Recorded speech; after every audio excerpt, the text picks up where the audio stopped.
Janice. Hi, Kelly. Hi. So we've been sharing about things that we tell clients because both of us together, we have many decades of experience as a therapist. I want to go into how many years, decades and decades. That's true. So, and like we talked about in a previous video, we find themes that show up. And so we end up saying the same thing to clients. And so we're sharing that bit of wisdom with you. And Janice is going to share another thing that she tells clients regularly. Well, if you didn't watch Kelly's last, what she tells clients, you need to go back and watch it because I'm going to take a piece of that and I'm going to build on it in the way that I tell clients. Okay. And that is, the other thing is we haven't shared. no. So these are just, we don't know what the other person is going to say. So that's really, I think it represents our style because we may say some of the same things, but how we deliver it is different. sure. So what I tell clients is that we all have voices in our head, and that does not mean that we have a diagnosis of schizophrenia. It's that we all have self-talk, and that generally there are two very easily recognizable voices in our heads. There's the one that is the critical voice and the one that is a much younger voice. You made a statement in your last video about we all have an emotional age. So that younger voice it can be anywhere from, when I talk to clients, I ask them, does that voice feel like it's under the age of 20? Does it feel like it's under the age of 15? Does it feel like it's under the age of 10? Does it feel like it's under the age of 5? Oddly enough, sometimes it is under 5, but generally what I see is it's somewhere between 5 and maybe 12, 13, 14, somewhere in there, unless a specific trauma has occurred after that age into like 15 to 20. So if we can identify those two voices and what they say to us, because I like for clients to try to externalize them. Play with dolls, or some of us did when we were kids. Me, not too much, but enough that I understand it. And enough, I've been around enough play therapy that I understand that. So if I've got two voices in my head and I can look at them as separate individuals, then there's one that's much younger and one that the age is really not the issue. It's the toxic words and phrases he uses. So you were talking about everything that we react to is about us, not about the person that we're dumping it on. That's a good way to say that. Well, you know, we're sharing that with them when they don't really want us to share that with them. So I want them to understand that those two voices they started a long time ago, that those voices were in effect given to them, particularly the critical voice. And it could be I'm going to call it a conglomeration of several people who form the critical voice, but the young voice is really ours and what we've experienced. Okay, so my initial question is, I see the younger voice being the person. Is the critical voice other people that the person has now taken on that voice? Yes. That's the way I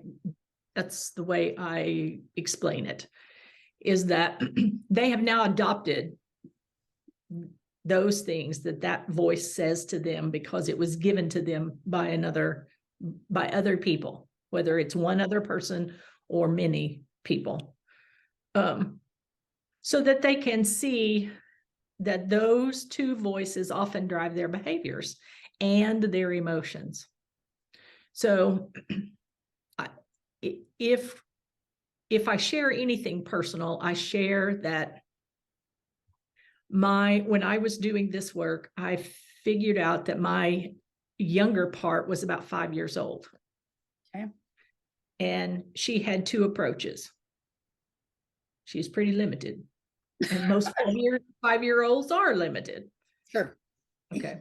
So she either stomps her foot and puts her hands on her hip and says, "You can't make me." I can so see that. Or "You not the boss of me,"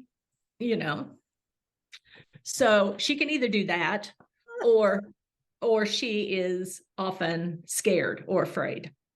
Okay. Or she was. And so you talked about healing those parts that get triggered.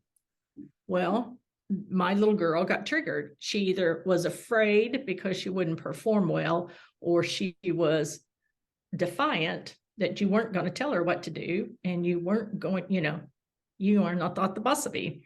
So I want them to understand that they have those two voices, and that exploring those two voices, working to understand where they came from, why they came, and who contributed to those, and how that's part of how that got them here to this point. So my little girl, my 5-year-old, I envisioned that she drove the car. The car was my life, and she was sitting behind the wheel, and she can't see over the steering wheel. So you can imagine what a train wreck that was. Yes. Car wreck. But she thought, yeah, okay, car wreck. She thought that was her job. So I lead that into. Can you say more about that? What do you mean? That was her job? Job to do what? Make decisions about adult things, being responsible for adult things. And that's where her fear came from, because she didn't really understand how to do that. And I don't mean for you to disclose your personal stuff, but how do people get to that place where this is what happens to them, where they feel responsible to make adult decisions, or they're responsible for the adults in their lives? How do they get there? Well, to me, they get there by the experiences in their childhood and what others expect, the level of performance that other people expect out of them, which goes back to my expectations of what you should do is not about you. Right. It's about meeting something that I need. So the adults in the child's life are putting unrealistic expectations on a child, and they interpret it as they're supposed to take care of the adult world. XYZ, whatever that is. Right. Yeah. And I think you have to lead with some compassion in all of these areas. Yeah, definitely. Is that your 5-year-old could have been wrong about the way she interpreted that. Sure. On the other hand, the adult who helped your 5-year-old feel that way needs some compassion too. My belief here is something that I really believe, and probably tell clients more than I realize, is that when we know better, we do better. That I can't perform differently if I don't know what better looks like. Sure. And I think along this, as you said that, when I do that regressive work with a client, I also say, you as your adult self know so much more than that child did. And how fair is it to that child to hold them responsible for something that but they didn't? And Right. that's what we do. We hold our past selves responsible for things I that should have. Yes, Yeah, you should have I known. should How does have. a 5-year-old know? Their brain's 5. Mhm. Yeah, their brain is 5, their experience is 5, their understanding of how life works is 5. Mhm. Um, and so I want them to be able to externalize the voices, and then we work to hear what they have to say, talk about where it could have come from, where they learned those, and show some compassion to those parts that if they'd had different information, we'd be in a different spot today. Sure. And that goes back to this is our perspective, but the whole picture. Yeah. So, how do you have them do that or help them do that? A tool you give them that they can do that outside of session if something comes up. Do you do that?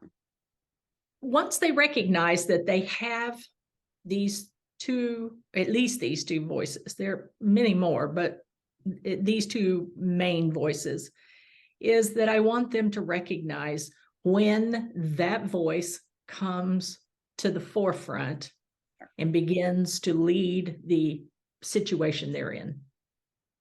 Okay. So that's the first thing I want them to do, is I only want them to become aware. Mhm.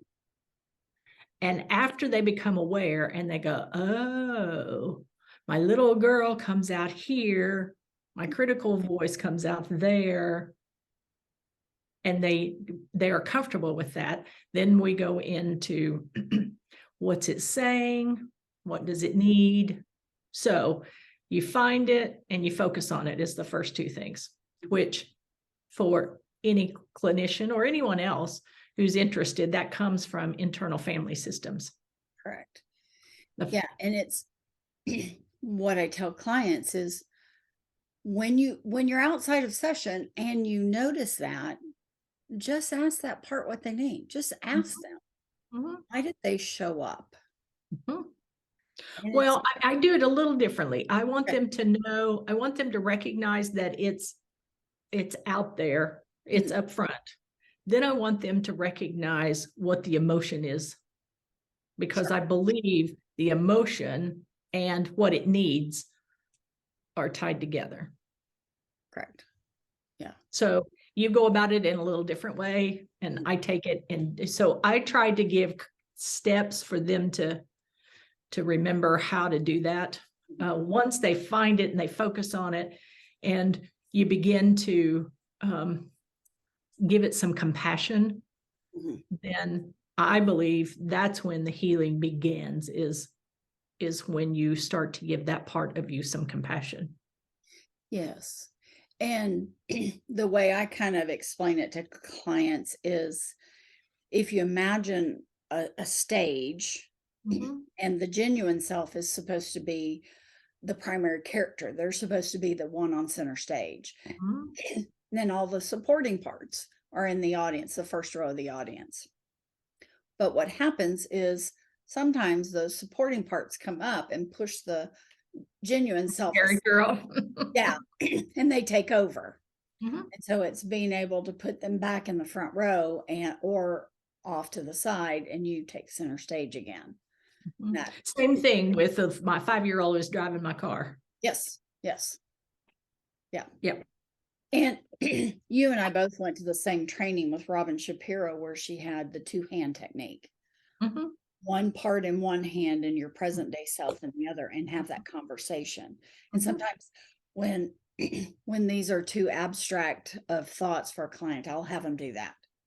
And what hand is your younger part and the other Mhm. hand your present day, and then just imagine having that conversation with each other Mhm. to being able to see what was really going on that got that part to be where they are. Oh, show Uh, I'll save that question for later, up. Okay. because that could take us down a whole different road. So I'll save that question for later. Okay. Okay, so to sum up, Yes. another thing that I tell people is that we have at least two voices in our heads, and that those two voices often drive our behavior and our emotions.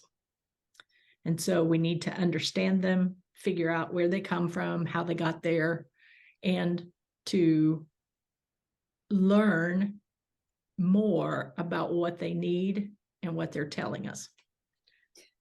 And I think what you said, the compassion towards Yeah. those parts that show up. I, I don't think you can do the healing without some compassion. Now, you may look at it a little differently, but I think to release the shame, Mhm. to let go of the shame, comes with understanding that that little 5-year-old or whatever did the best she knew how to at the time. Absolutely. Then that's a great way to end this is just looking at ourselves with compassion, no matter Mhm. what age part shows up, just giving some compassion. Yep, even if it was 2 days ago. Yeah, because And at my age, 2 days ago, you know. our age, we're really close to the same age. So, yeah, because even if it's 2 days, you're 2 days smarter than you were 2 days ago. That's right. Yourself 2 days ago didn't know what you know now. That's right. That's right. So compassion, compassion, compassion. Yep. All right. So like and subscribe Mhm. and And come back. Kelly's up next with some of her, so don't Yeah. miss the next one. All right. We'll see you in a bit. Okay, bye. Bye.